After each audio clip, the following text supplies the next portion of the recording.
melihat keluar. Ini cewek beneran apa setan?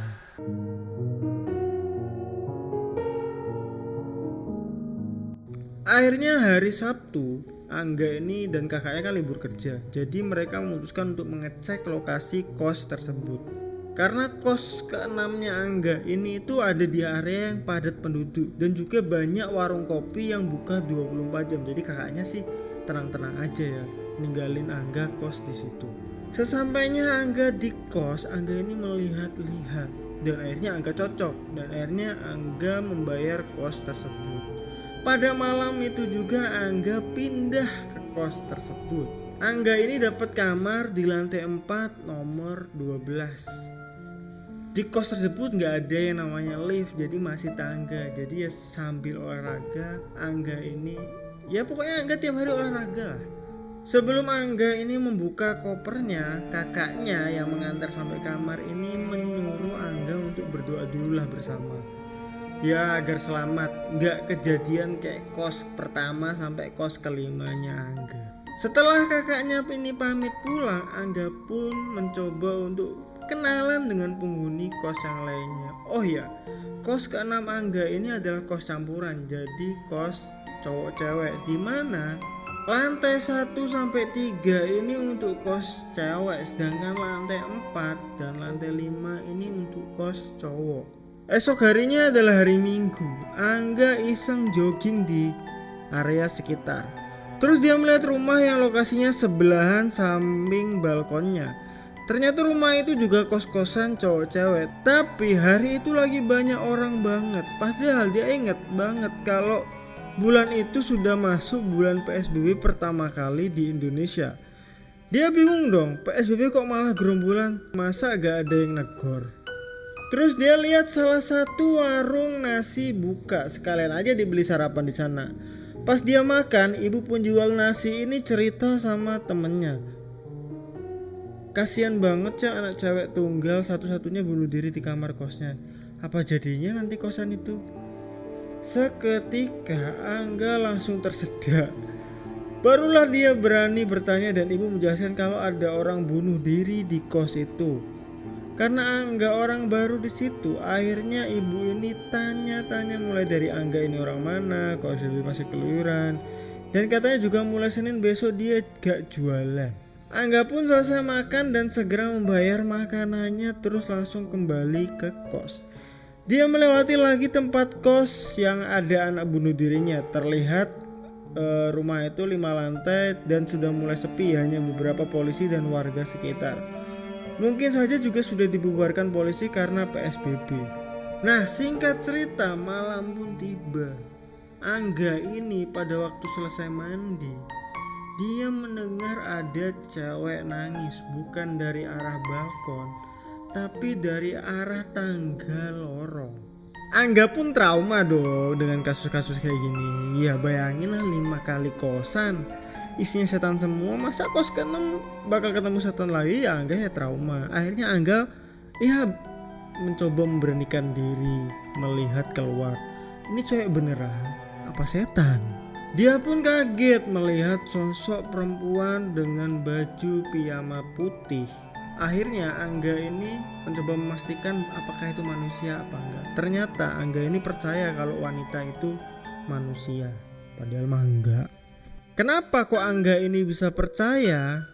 Ya karena cewek itu lagi pegang HP yang casingnya bergambar boba. Ya masa ada setan pakai HP? Pikir Angga pada waktu itu. Cewek ini juga ngajak dia ngomong. Bahkan Angga ditanya, baru pulang kerja ya mas? Terus Angga jawab, iya mbak sendiri ngapain di sini? Nggak kedinginan apa?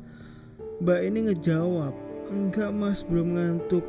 Dan aku juga barusan bertengkar sama cowokku. Angga ini pun akhirnya berjalan meninggalkan cewek tersebut masuk ke dalam kamarnya. Namun Angga ini kaget karena cewek ini ikut Angga masuk ke dalam kamar Angga. Dia gak ngerasa aneh dengan kehadiran cewek ini. Ya mungkin saja dia ngiranya ini adalah penghuni cewek di lantai bawah. Singkat cerita, Angga pun akrab dengan cewek tersebut dan sering main ke kamar Angga. Sampai-sampai Angga ini takut kalau jadi bahan omongan penghuni kos lainnya. Mereka pun akhirnya berkenalan dan nama cewek tersebut adalah Natasha. Oh iya, BTW kejadian ini itu kan pas PSBB awal. Jadi itu kan PSBB awal bulan April lah. Nah, kejadian Angga ini berlanjut terus sampai bulan Mei, yaitu pada saat puasa. Nah, si Natasha ini itu sering banget main ke kosannya Angga atau ke kamarnya Angga.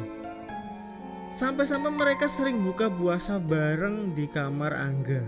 Karena Natasha ini sering banget datang ke kamar Angga, temen Angga yang dulunya menawarkan kosan tersebut kepada Angga itu akhirnya nanya, karena dia mendengar suara cewek dari kamar Angga. Temennya ini nanya sama Angga siapa yang dibawa. Akhirnya Angga jawab, yang dibawanya adalah anak lantai bawah bernama Natasha. Temannya pun sontak kaget mendengar nama itu. Setahunya tidak ada penghuni di lantai bawah itu yang bernama Natasha. Karena Angga ini menganggap pada saat itu temannya sedang bercanda bahwa bilang nggak ada yang namanya Natasha di lantai bawah, ya udah Angga ini mengabaikannya saja dan tetap berbincang dan tetap mengobrol dengan Natasha di kamarnya. Kejadian ini itu berlanjut sampai 1 minggu sebelum Lebaran Idul Fitri. Kakaknya Angga ini pun mengajak Angga untuk balik ke Jember dengan naik mobil. Karena Angga ini kelewat bucin sama Natasha, paginya Angga ini berkemas-kemas. Dia tidak sabar menunggu malam harinya untuk berbuka puasa bareng bersama Natasha dan juga berpamitan untuk pulang ke Jember. Singkat cerita, waktu berbuka puasa pun datang. Tapi Angga ini heran, kok Natasha nggak biasanya datang untuk buka puasa bareng. Angga ini sontak bingung dong, kemana Natasha? Akhirnya dia kayak orang gila turun ke lantai bawah terus ngetokin satu-satu kamar yang ada di kosan cewek. Dia sambil teriak-teriak, di mana Natasha, Natasha, Natasha, Natasha.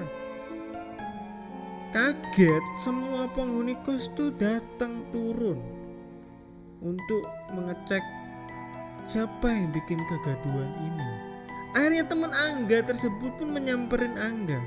Temannya Angga yang tadi itu ikut turun ke lantai bawah terus nyamperin Angga dan ditamparlah Angga.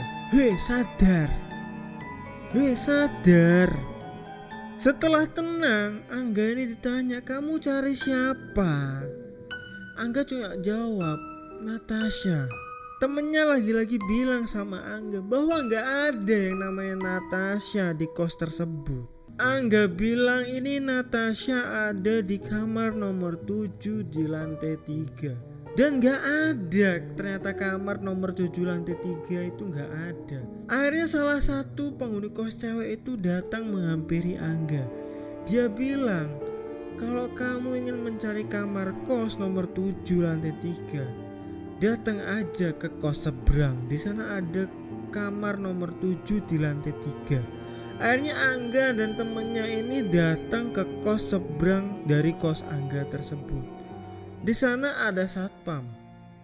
Satpam itu pun tanya sama Angga dan temennya, mau cari siapa? Angga pun jawab dia mau cari Natasha.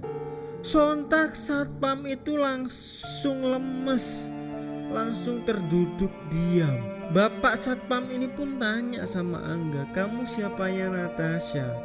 Angga pun jawab, saya temennya pak, saya udah janjian mau buka bersama karena saya mau pamitan pulang kampung. Waktu Angga nyampein gimana ciri-ciri Natasha, si bapak ini langsung kaget. Pertamanya dia kaget terus tambah kaget. Akhirnya bapak ini membawa Angga dan temennya untuk masuk. Bapak ini naik ke lantai 3 bersama Angga dan temennya ke kamar nomor 7. Pas di depan kamar nomor 7, ternyata di kamar nomor 7 itu masih ada garis polisi yang berada di depan pintu. Saat satpam ini membuka pintu tersebut, masih ada darah berceceran di mana-mana. Angga pun kaget, kenapa dengan Natasha? Nah, si bapak satpam ini pun akhirnya bercerita bahwa Natasha ini bunuh diri beberapa hari yang lalu. Kaget dong Angga gak percaya, tapi bapak satpam ini menceritakan kronologis kenapa Natasha bunuh diri. Singkat cerita, setelah diceritakan, akhirnya mereka bertiga ini mendoakan Natasha bareng-bareng di depan pintu kamar Natasha. Dan anehnya, Angga ini menemukan HP Natasha tergeletak di samping pintu kamar Natasha. Dia melihat dong, sontak Angga ini kaget. Di dalam HP-nya ada chat pertama Angga ke Natasha, serta ada miss call Angga yang berkali-kali ke nomor Natasha.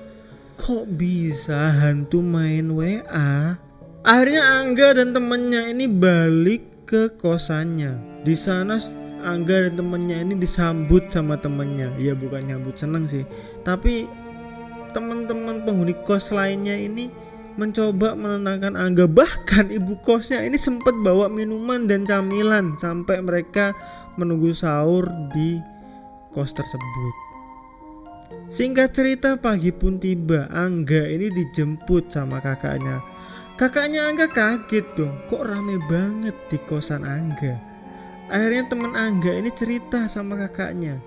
Kakaknya cuma bilang, duh, kejadian lagi. Akhirnya Angga ini langsung dibawa pulang kakaknya ke Jember. Sampai di Jember, Angga ini dibawa ke teman kakaknya yang ya kayak orang pinter gitulah. Karena menurut kakaknya Angga ini nangis dari Jakarta sampai Jember, gak berhenti-berhenti. Setelah berapa hari Angga ini mulai tenang dan bisa melupakan Natasha.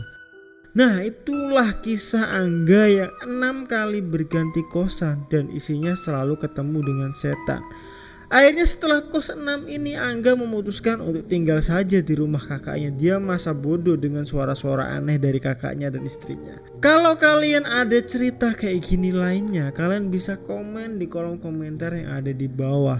Kalau kalian suka dengan video ini, kalian bisa like dan share ke teman-teman kalian. Jangan lupa juga untuk subscribe dan nyalakan notifikasinya untuk update video-video terbaru dari aku lainnya. Terima kasih semuanya, aku Bagus. Yuk dengerin aja.